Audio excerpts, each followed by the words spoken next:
Oi, hoje é dia de TBR, ou seja, os livros que eu pretendo ler aqui em maio de 2022. Bom, pessoal, vamos então continuar com aquela mesma batida que eu já iniciei nos primeiros meses aqui de 2022, ou seja, prometer ler poucos livros a cada novo mês. Isso para não acabar flopando daquela maneira vergonhosa ao final do ano, né? Acabar descobrindo que, cara, prometi ler tantos e tantos livros e acabei lendo muito poucos. Na verdade, eu sempre leio, eu começo a fazer as leituras, mas não as termino. E isso não é porque eu não gosto das histórias, porque eu não sou muito de abandonar livro. Acho que na minha vida inteira eu só de fato abandonei um livro uma única vez. Pois é, só uma vez eu achei a história muito chata e eu tinha até a necessidade de devolver o livro, é um livro emprestado. Então meio que até fingi para a pessoa, olha, eu li o seu livro e gostei, mais ou menos. Foi um livro abandonado, mas todos os outros eu acabo lendo. Posso demorar um pouquinho, mas eu termino a leitura. Então muito do que eu flopo nos anos anteriores, ou flopei, né, nos anos anteriores, foi exatamente isso. Eu não cheguei até o fim do livro, mas eu nunca os abandonei. Eu nunca digo, nunca mais vou ler este livro. Até aquele livro que eu não li, né, de fato, um dia eu pretendo voltar a ele. Bom, enfim, de novo, então vou prometer por enquanto aqui em maio de 2022 apenas 2 pequenos livros. Sim, livros um pouco mais finos, um bem mais fininho mesmo, e o outro de um tamanho médio, digamos assim, né? E a característica aqui para maio, 2 literaturas brasileiras, para a gente ficar bem focado no que é nosso aqui com certeza. Enfim, a primeira coisa que eu quero ler por aqui é um dos livros fininhos. No caso, A Lua Descamba. A Lua Descamba? Não. A Lua Triste Descamba. A Lua Triste Descamba, de Ney Lopes. Pois é, o livro que eu pretendo ler aqui em maio. Aliás, deixa eu já dizer para vocês, né? Provavelmente esse vídeo aqui vai sair nas últimas semanas de maio. Eu tô com essa mania meio esquisita, né, de dizer quais os livros que eu pretendo ler no mês e colocar o vídeo mais ao final. Eu preciso parar com isso, né? É que eu não quero sempre encavalar, né? Colocar um livro aqui, um vídeo dizendo que eu tô lendo no mês e logo em seguida, na semana seguinte, já mostrar os próximos livros, né? Frescura, na verdade, né? Enfim, vamos ver se em junho eu coloco, sim, na primeira ou no máximo a segunda semana, os livros que eu pretendo ler. Enfim, literatura aqui nacional.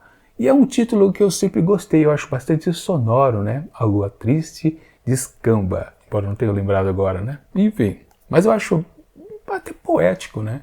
E a história em si, acho que ela meio que quer captar exatamente o universo carioca, né? Aliás, o Ney Lopes, ele é um compositor de sambas, pesquisador de samba, e quem pesquisa samba sempre, né? Ele acaba envolvido com a sociedade carioca, né, dos seus primórdios do samba, quando ele começou a se formar, né, e por aí vai. Ou seja, nessa literatura, então, aqui a gente começa a conhecer um pouco daquele Rio bastante antigo. E aqui tem uma sinopse na 4ª capa, mas é difícil de ler. Vamos combinar que eles colocaram assim num formato não muito interessante, né? Fundo vermelho, forte, com letrinhas pretas e pequenininhas, a fonte é ridícula. É difícil de ler isso aqui, mas ainda bem que na orelha se salva alguma coisa. Com outro texto que também diz a respeito da história, que é o que eu vou ler para vocês ficarem um pouquinho inteirados do que eu estou começando a ler por aqui.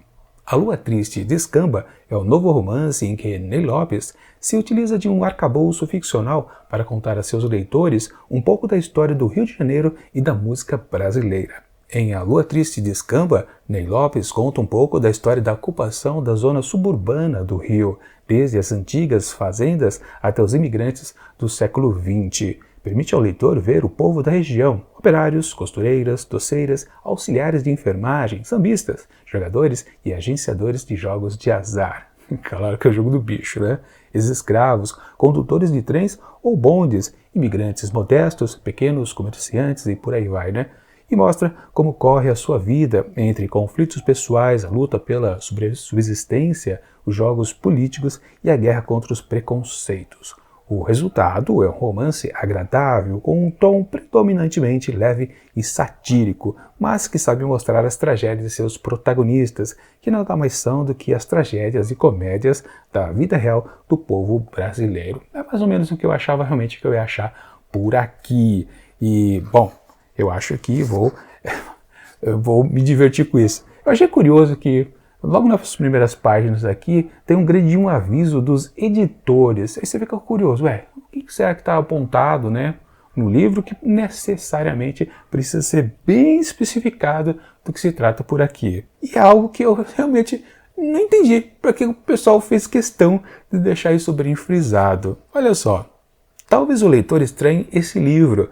Será que não passou por uma revisão? Como é que a editora deixou passar esses erros de concordância e de grafia, esses vícios de linguagem, essas gírias? Exatamente. Então aqui os editores, é um texto do editor mesmo, não é o texto do Neil Lopes. Eles acharam que precisavam avisar que as falas dos personagens estavam erradas. Como assim? Sempre, em qualquer literatura, o que está né? Ou seja, novo parágrafo, travessão, e logo a seguir vem a fala de um personagem, não importa que personagem é esse, tudo que está ali, seguido ao travessão, é a fala daquele personagem, é o jeito dele se expressar. E se está certo ou não está certo, o que ele diz, a forma como ele diz, coloca as palavras, né? Como ele monta a estrutura do que ele está falando, não importa se está certo ou não, tanto faz. Aquilo é a expressão daquele personagem. Não precisa avisar que está escrito errado. É óbvio que aquilo é o modo de caracterizar um personagem. Eu achei isso muito do esquisito. Isso é uma coisa básica, você não precisa avisar antes de começar uma história. Você está até considerando que o seu leitor é meio desinformado, que não sabe dessa característica interessante. Claro, você pode dizer isso a respeito da voz do narrador da história. Aí você pode até colocar, não, está escrito errado, o narrador, a escrita dele, o registro do narrador, está meio equivocado, a construção ali, gramatical, não está respeitando muito bem as normas da língua portuguesa, ok, mas né, já avisar isso que as falas dos personagens são errôneas, isso é óbvio, né?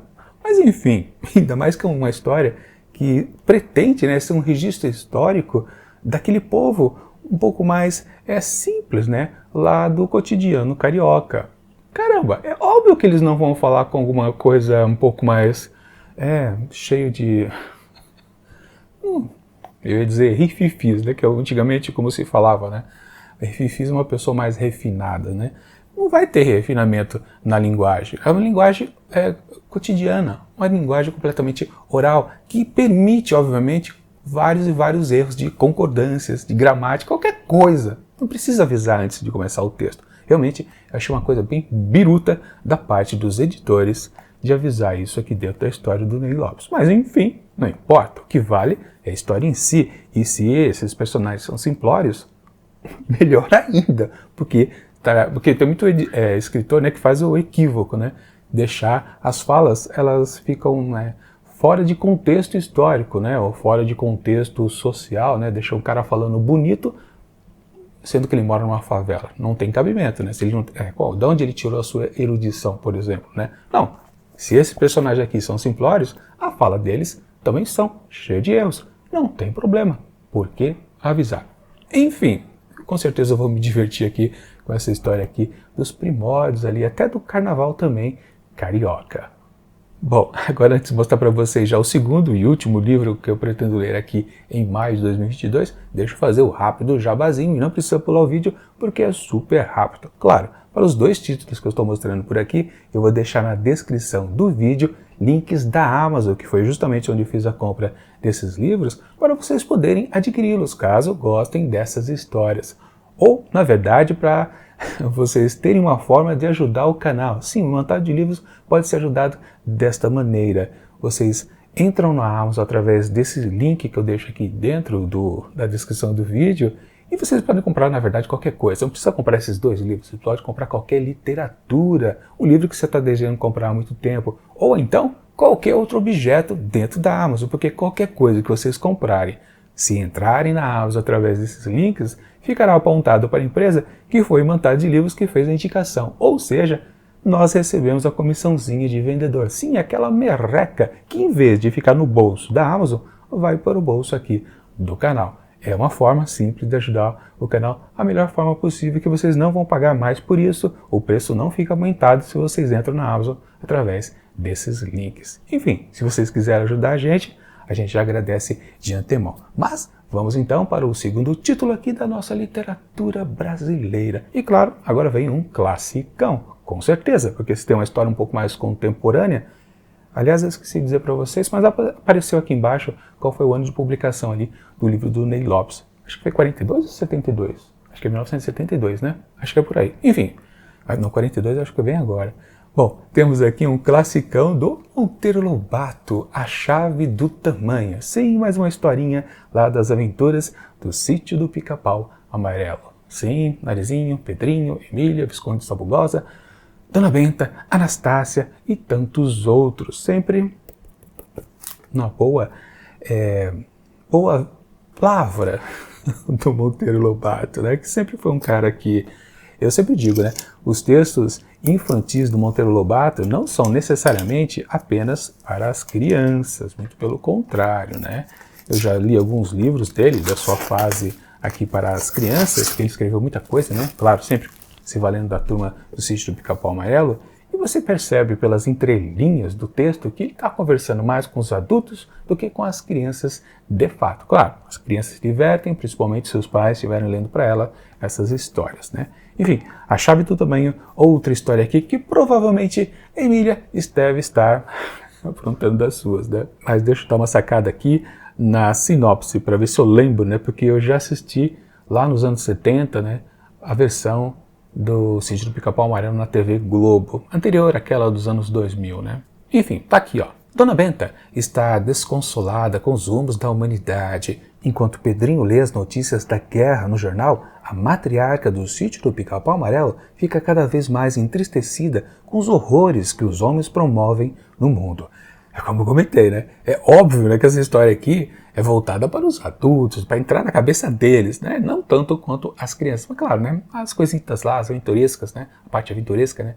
Das histórias que tem a ver lá com a turminha do sítio, aí sim, claro, as crianças se conectam. Mas no fundo, no começo aqui desse sinopse já vem de tudo, né? É para cutucar mesmo a mente dos adultos. Essa tristeza toma conta de todos e põe Emília para pensar. E aí que começa, claro, os problemas. A boneca resolve tomar uma decisão das mais drásticas. Vai até a casa das chaves e tenta baixar a chave da guerra para que os conflitos cessem. Por acidente, acaba baixando a chave do tamanho. Reduz a estatura de todas as pessoas e também de si mesma. Agora todos precisarão aprender a conviver com um mundo novo, em que animais e objetos são gigantes diante da pequenez humana. Caramba, sensacional. A premissa da história, não precisa dizer mais nada, né? A maior reinação do mundo, como define seu autor, foi escrita e publicada durante o auge da Segunda Guerra Mundial. Nessa história está expresso todo o desencanto de Monteiro Lobato com o seu tempo e sua tentativa de mostrar aos homens quão pequenos eles podem se tornar, em todos os sentidos. Aqui, Emília vai ficar frente a frente com Hitler e Stalin, visitará a Casa Branca e liderará um plebiscito. Em A Chave do Tamanho, a estupidez e a ignorância são combatidas com as armas da inteligência e da imaginação. Caramba, simplesmente pela sinopse, você sabe que realmente é o que eu tinha falado, né? Isso aqui é para criança ou é para adulto? A resposta está mais do que simples, né? É evidente que esse texto aqui do Lobatão, de novo, né, quer cutucar muito os adultos. E é por isso que eu gosto bastante da literatura dele, né? Principalmente até a literatura infantil, porque tem esse viés dúbio, né? Fica essa coisa, né? Não vou ler não, história para criança. Não, filho, você tem que ler também. Aliás, é mais fácil você ler a história infantil e sacar que, caramba, isso aqui não é para criança, é para mim mesmo. É muito mais fácil do que até lá nos textos adultos. Aliás, se você tem curiosidade pelos textos adultos, só acha que Monteiro Lobato só escreveu literatura infantil. Não, ele escreveu vários e vários contos para adultos e tem bastante aqui no canal. Pode procurar ali na pesquisa, coloca lá Monteiro Lobato que vai vir um monte de contos que eu já fiz, várias resenhas dentro do projeto Contos do Meio-Dia. Acho que eu já fiz a leitura de 3 livros do Lobatão, se não me engano, de contos. É isso? Acho que foi, né? Primeiro foi Negrinha, eu também vi Cidades Mortas. Tá me faltando um agora na memória que eu não me lembro, mas são 3 livros sim, com certeza, de contos que eu já vi do Lobatão. Enfim, mais outra história então aqui da turma do Sítio do Pica-Pau Amarelo que eu vou gostar bastante de ler e ter certeza que sim, a acidez do Monteiro Lobato estará muito presente por aqui, né? Nas entrelinhas a gente percebe que ele mais quer cutucado que qualquer outra coisa, né? Claro, a própria sinopse aqui do livro já vendeu isso pra gente, né? Que é uma história mais crítica, né? Mais voltada para os adultos mesmo. Enfim, só para dizer uma coisa antes de fechar, né? Essa edição aqui, né? Sempre sensacional, da Biblioteca Azul. Recomendo bastante vocês comprarem essas edições, porque vocês sabem, né? Monteiro Lobato já caiu em domínio público, né? E muitas vezes agora a gente vai aparecer nas livrarias várias edições assim, bem mequetrefes, né? Mas ainda, quando estava sendo publicado aqui pela Biblioteca Azul, tinham cuidado de deixar bastante bem acabado esse produto, capa dura, essa capa sensacional. Aliás, eles já refizeram uma outra versão, né?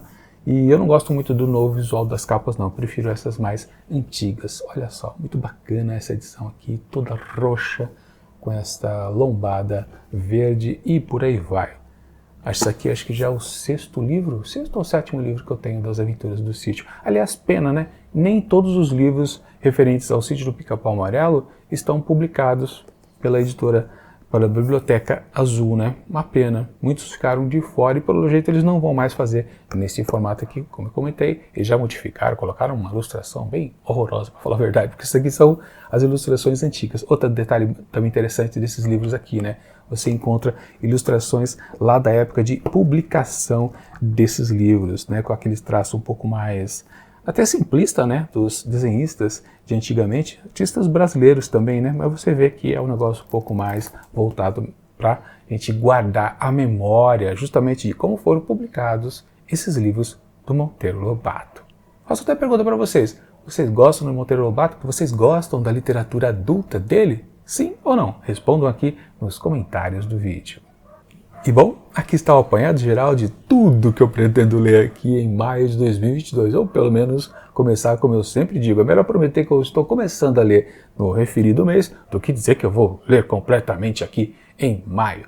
Talvez, né, quando esse vídeo está sendo upado aí para vocês já estão assistindo, eu talvez já tenha terminado a leitura de uma dessas duas literaturas, porque com certeza são livros fáceis de serem lidos, livros rapidinhos, fininhos. A literatura do Monteiro Lobato, né, mesmo que seja um pouquinho mais extensa, né, quase o dobro de páginas, também é super tranquila de ser lida, né, e sempre prazerosa também. Mas vamos combinar então aqui que o próximo vídeo de TBR será lançado talvez ali em meados de junho. Vamos ver se eu consigo fazer isso, né, deixar tanto para o final do mês. De qualquer forma, enquanto o próximo TBR não chega, eu deixo aqui do lado dicas de outros que já aconteceram em meses anteriores. E tchau!